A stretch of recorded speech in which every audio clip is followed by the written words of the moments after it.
On today's episode of Angel's Garage, the old steering gearbox gets ripped apart, rebuilt, then reinstalled, the idler arm gets a new bushing, and some new tie rods get installed, giving this car two front wheels that can steer again. And as always, you're invited to come along with me on this Thunderbird restoration adventure. Let's go!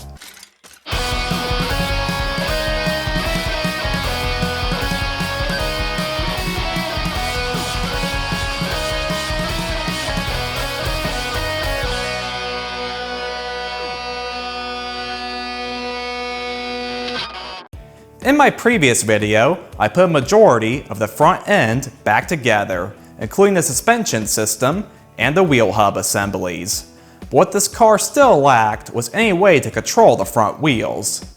That's where the steering system comes in. The steering system is the chain of parts that takes the motion from the steering wheel and converts it into the force needed to turn the front wheels. It starts with the steering gearbox, which does most of the heavy lifting by converting the rotation of the steering wheel into the side-to-side movement that turns the wheels.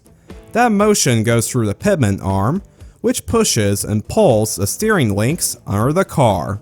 On the opposite side of the car is the idler arm, which is basically a clone of the pivot arm. Those arms are connected by the center link, which ties the system together and keeps both wheels turning in unison. From there, the tie rods connect the arms to the spindles, which are attached to the wheel assemblies themselves, allowing the wheels to actually turn. Finally, the power steering pump, which is driven by the engine, supplies pressurized fluid to the steering gearbox, giving the gearbox the hydraulic force it needs to make turning the wheels super easy. All in all, it's a pretty simple system, which works great. But as with everything else on the car so far, it was pretty worn out. So after ordering some new parts, it was time to rebuild the steering system and get it functioning like brand new again. Starting out would be the most complicated piece of the steering system, the gearbox. Testing it out by hand, it was pretty rough cycling it from one stop to the other. I'm sure sitting a few decades unused didn't do it any favors. Anyways, as with all my mechanical rebuilds so far, I'll be following the procedures in my shop manual. After giving the gearbox a good cleaning with the pressure washer, the first part to pull off would be the pivot arm. Using an impact gun, the nut and lock washer were removed first.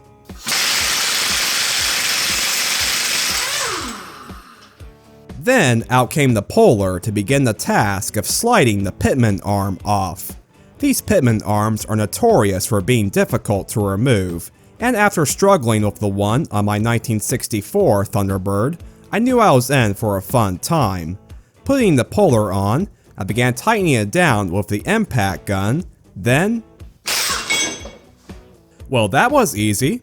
As you could tell by my hammer and torch, I was ready to fight this thing off. But I won't complain. Next up was the cylinder plug, which covers the smaller end of the piston bore. I first removed the snap ring, which wasn't too difficult. Then, according to the manual, I needed to use compressed air to remove the plug. So, using a blowgun with a rubber tip, I pressed the blowgun into one of the power steering line ports and proceeded to make a mess.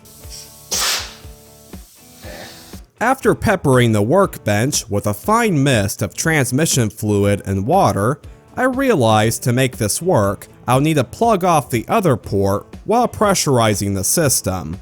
Grabbing the first thing that looked like a plug, in this case a pencil, I shoved it into one of the ports, then shoved the blowgun into the other port. Pressurizing the system up, the plug began to slowly and calmly work its way out. Until it wasn't.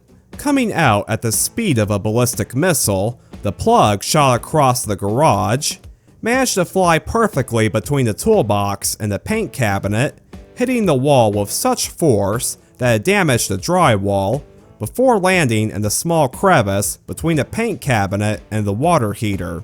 It took me 45 minutes to find this stupid plug. Learn from my mistake. have a piece of plywood or some other backdrop ready for this plug to slam into.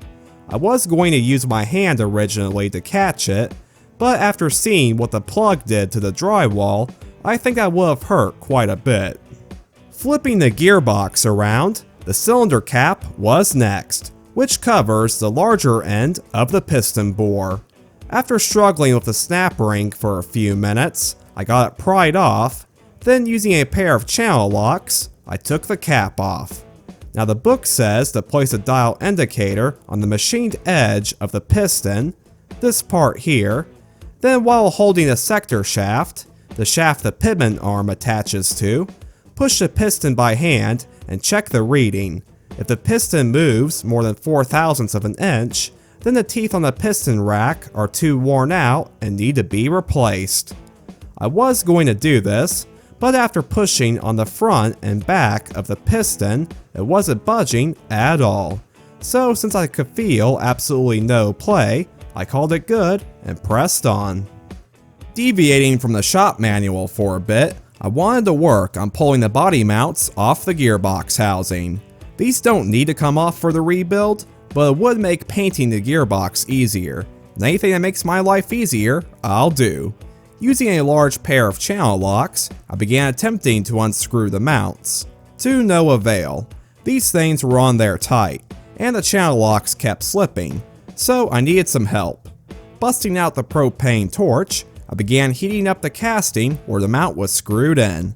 I had to be careful and not get the mounts themselves too hot, or I could potentially damage the rubber inside of them. After a few minutes heating up the casting, I fought the mount with the channel locks a little more, then I finally succeeded and broke the first one loose.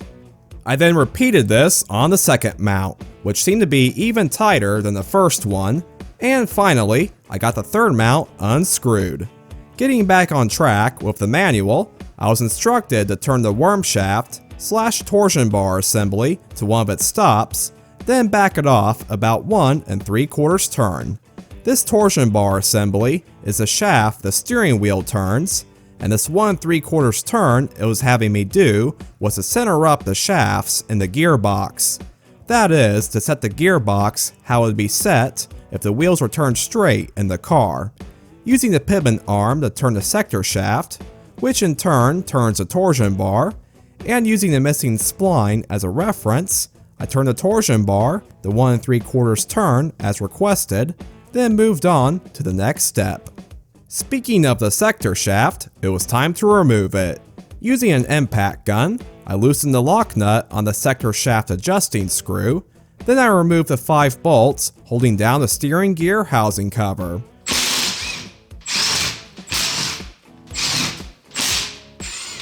Grabbing a rubber mallet, I smacked the end of the sector shaft and the housing cover until it broke free, and with it broken free, I was easily able to slide off the cover and slide out the sector shaft. I then slid the adjusting screw and the housing cover off the sector shaft, then gave the shaft a quick cleaning. The sector shaft has 2 gears on it, one that connects to the ball nut on the worm shaft, which is turned by the torsion bar, then the other gear, which connects to the piston, which needed to come out next. Using the wooden handle of a small hammer, I slid it into the back side of the piston bore and pushed on the piston, which came out with no problems. This piston is what the pressurized fluid from the power steering pump presses against to make turning the car easier. Moving back to the torsion bar assembly, there was a few more fasteners holding it in place that needed to be removed. The valve sleeve locking screw would come out first, which also had a small ground wire connected to the end of it. Doing a little bit of research, I found this ground wire is for the horn, which is a pretty interesting way to ground it. After removing the ground wire, the lock screw came out in a jiff. The valve spool adjuster cap came off next, which covers up the bottom end of the torsion bar and the valve spool adjuster, this guy here. Then flipping the gearbox back around, I removed this small ID tag, which again is something that doesn't need to come off, but will make painting this gearbox so much easier. All that was left was the bearing adjuster and bearing adjuster lock nut, which were the final items holding this torsion bar and worm shaft in place. Now, since I don't have a wrench with a 4-inch jaw, I opted to use a hammer and a punch to remove this lock nut.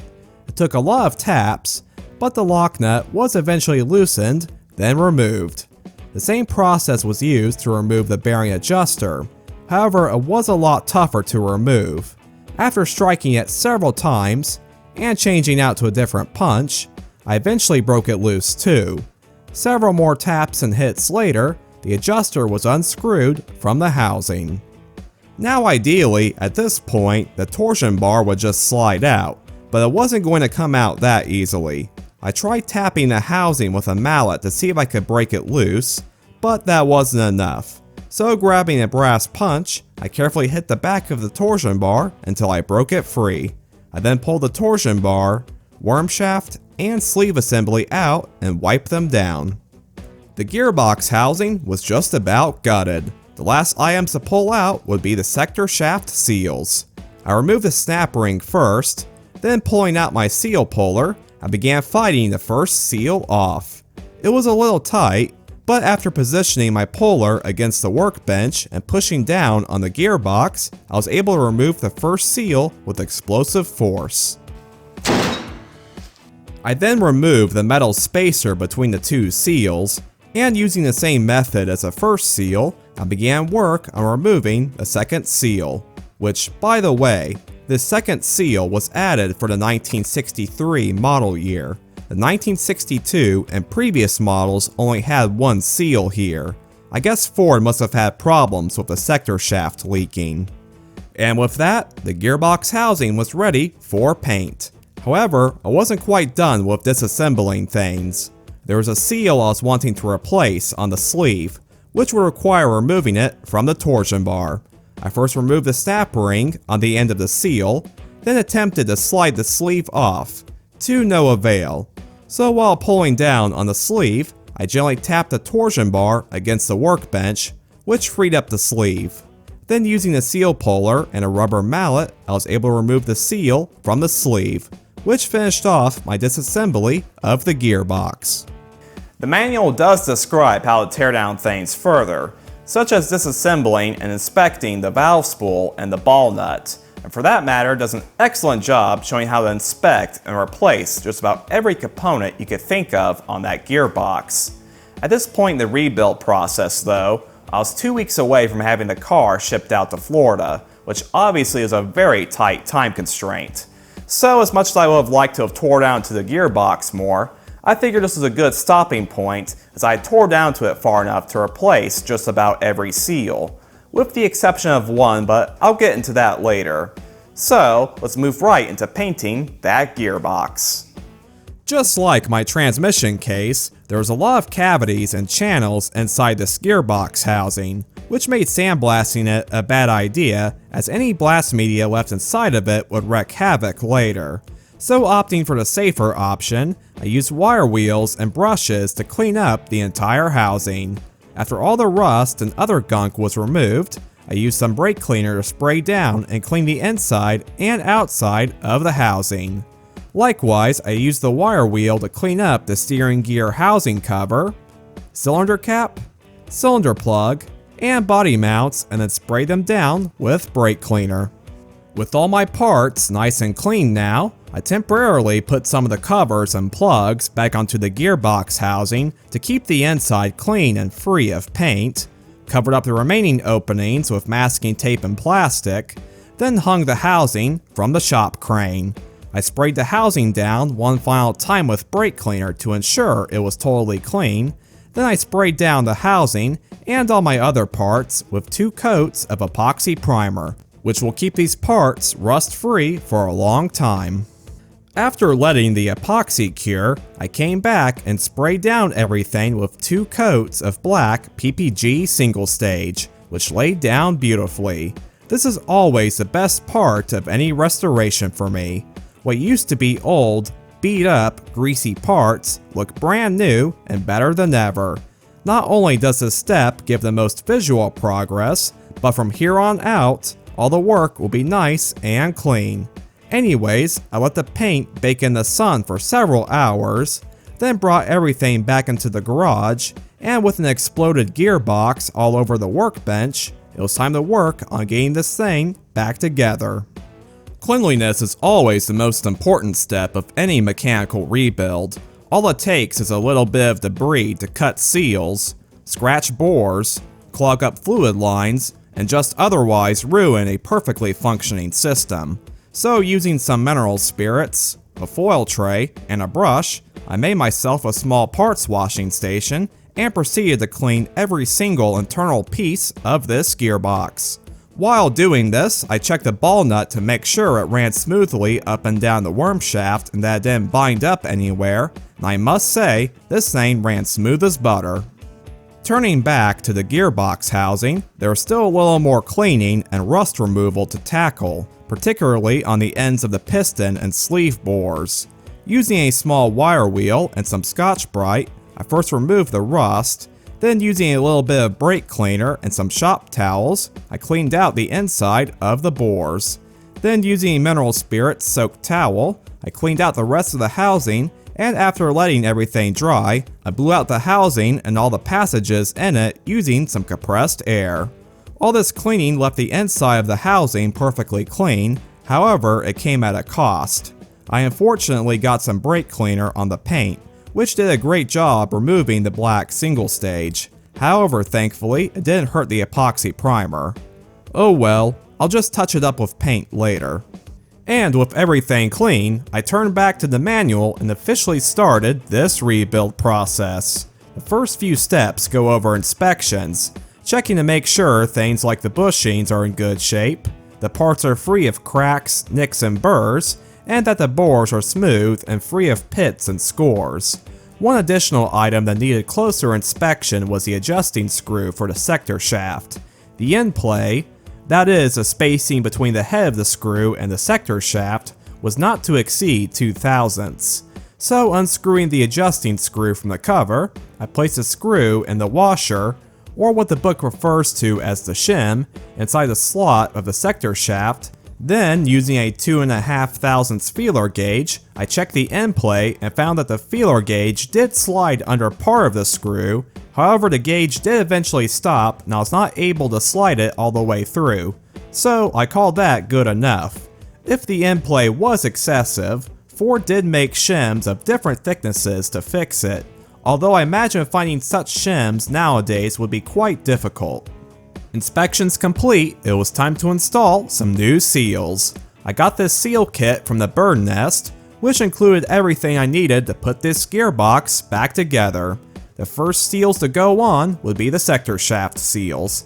And since this is slightly different than the 1962 models, I refer to the 1963 supplement manual for this step, which had me do the following. I installed the inner seal first, hammering it down evenly until it was seated and making sure that the sealing lip was facing inwards. Then I put the metal spacer that sat between the two seals back in place, then hammered down the outer seal, also with the sealing lip facing inwards, and once I seated that seal down, put the snap ring back in place. Up next was O-rings. Lots and lots of O-rings. It seemed like almost everything I pulled out had an O-ring of some kind, and all of them would need to be removed first. Using a pick, I popped the O-ring off the cylinder cap, then the sleeve, the cylinder plug, aka the ballistic missile, the valve spool adjuster cap, then a D-ring and O-ring on the piston. Last but not least was a hidden O-ring inside the piston rack bore. This one was a little tricky to remove, but some persistence with the pick got it out. I cleaned these parts off again with some brake cleaner and shop towels to remove any debris that was trapped under the old O-rings, then pressed on. Now was time for a new seal and a new O-ring for the sleeve. Grabbing the seal first, I set the seal inside the sleeve, then hammered it down until it was fully seated. I locked the seal down with a snap ring, then grabbing the O-ring, I slipped it over the sleeve and set it into the groove. Those two items finished off the sleeve, which was ready to go back onto the torsion bar assembly.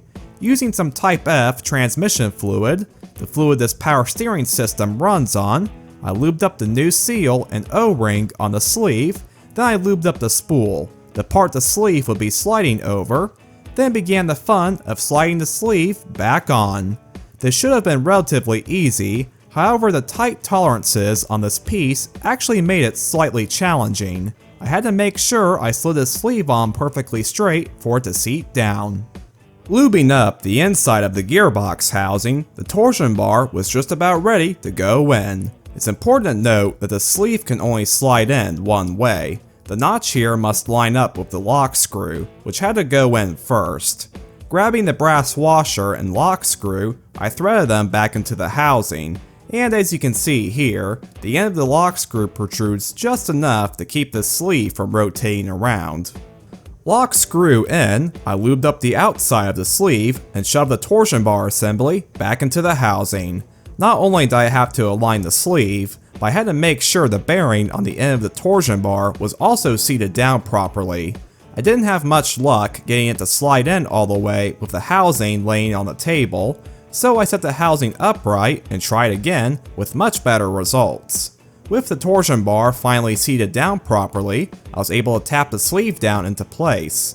After that, I tightened down the lock screw. Ford has you verify everything is installed properly by making sure the lock screw is seated down completely against the housing, which in my case, it was. I put a little bit of automatic transmission fluid on the threads of the bearing adjuster, then threaded it back into place. I needed to screw this bearing adjuster down until I achieved proper worm bearing preload, or essentially the force required to turn the worm bearing and torsion bar. According to the book, this preload needed to be between 2 to 4 inch-pounds, which isn't much. To accurately adjust this without accidentally over-tightening it, I got myself a beam-style inch-pound torque wrench and found a socket that somewhat fit over the torsion bar. Then with the torsion bar in the center position, which you can tell by checking that the ball nut is centered in the sector shaft opening, I turned the torque wrench in both directions and checked the reading. Now for the most part I didn't get any readings because it required no force to turn the torsion bar, so I'll tighten up the bearing adjuster a little bit, then check again. I repeated this several times, then eventually I started getting the reading. After reaching about 2 inch-pounds, which can be best described as slight resistance when turning the torsion bar, I threaded on the bearing adjuster lock nut, then tightened it down using my favorite kind of wrench, a hammer. The next step talks about making preliminary adjustments to the valve spool using the valve spool adjuster.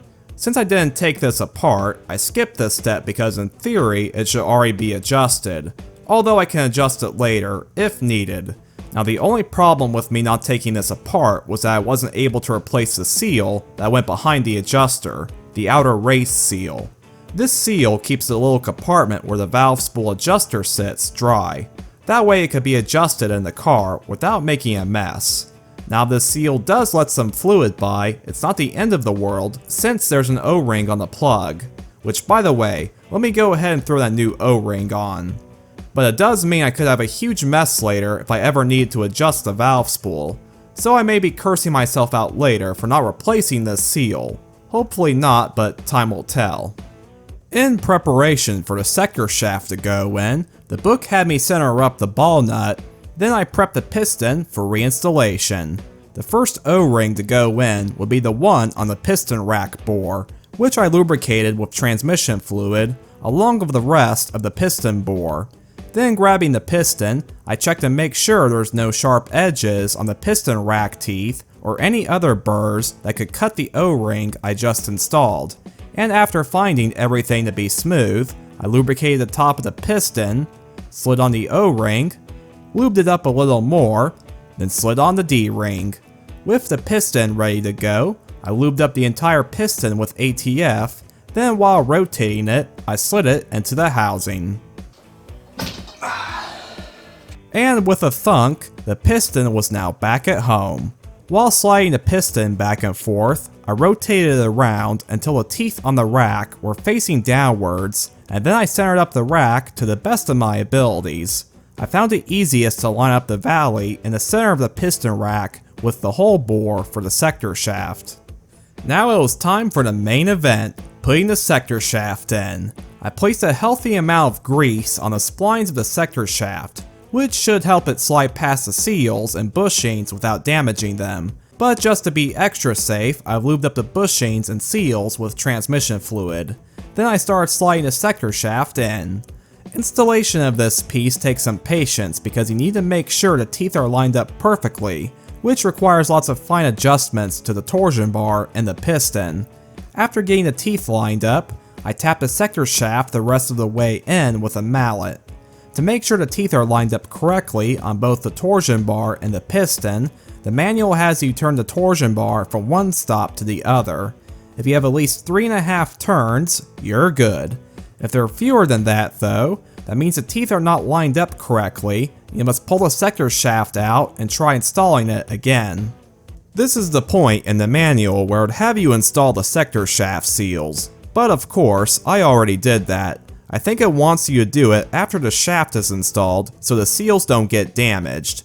But with all the grease and transmission fluid, I think my seal survived just fine.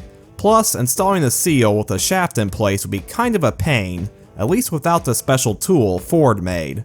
Next to go on would be the housing cover, along with the adjusting screw and shim.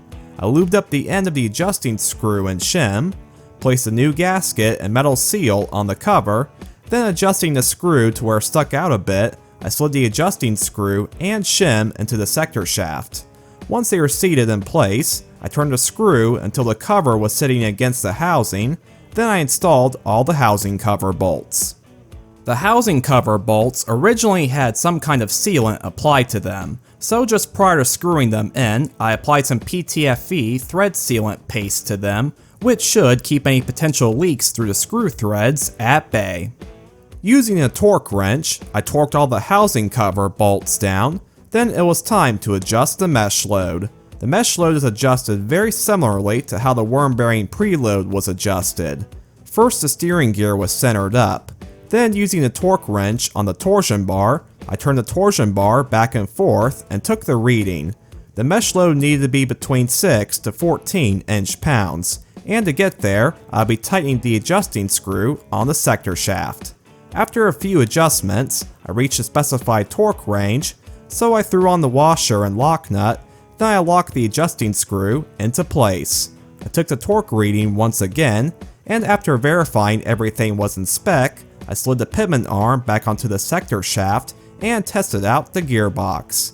Unlike before, this thing was cycling smooth as can be, so I moved on to the last few steps. I put a new O-ring on the cylinder cap and lubricated it with some ATF, and after verifying the piston rack backlash was the same as before, which for me was absolutely no movement, I put the cap in, seated it down with a rubber mallet, then I put in the snap ring. Flipping the gearbox around, I installed a new O-ring on the cylinder plug, lubricated it as well, pressed it into the housing, seating it down with a hammer and brass punch, then I installed the snap ring. With that, the mechanical aspect of this rebuild was complete. Now for the aesthetics. For painting all the hardware and touching up all the paint on the gearbox, I would be using Rust-Oleum Gloss Black Farm Implement Paint. This paint works great for small touch-up jobs and is super easy to use. Just shake the can and go. For the pitman arm lock washer, I tried a new approach to painting. I tied the washer to a wire and dipped the whole thing into the paint. A quick paint job for sure, but also quite messy. For the pitman arm nut and gearbox, I took the more conventional approach and just brushed it on. The paint on the gearbox actually matched the existing paint perfectly. Unless you just happen to see the jagged line where the old paint flaked off, you would never know it was touched up. The body mounts were ready to go on, and rather than using a giant channel locks to tighten them down and scratch up all my fresh paint, I got a different idea. I screwed the body mount into the gearbox housing as far as it could go, then using a bolt, I threaded it into the mount and bottomed the bolt out. After that, I was able to tighten down the body mount with the ratchet. Once the mount was nice and tight, I used an impact gun to remove the bolt, and honestly, this worked out even better than I expected. Repeating this 2 more times, I have my body mounts back on the gearbox in no time. The final 2 items to go on was the ID tag, which I screwed back into place. Then finally, the small ground wire was threaded back onto the lock screw. At long last, I was left with a nice clean gearbox with fresh seals all around, and with nothing else left to do, I decided to go ahead and throw it back into the car. Shoot, this thing got heavy again.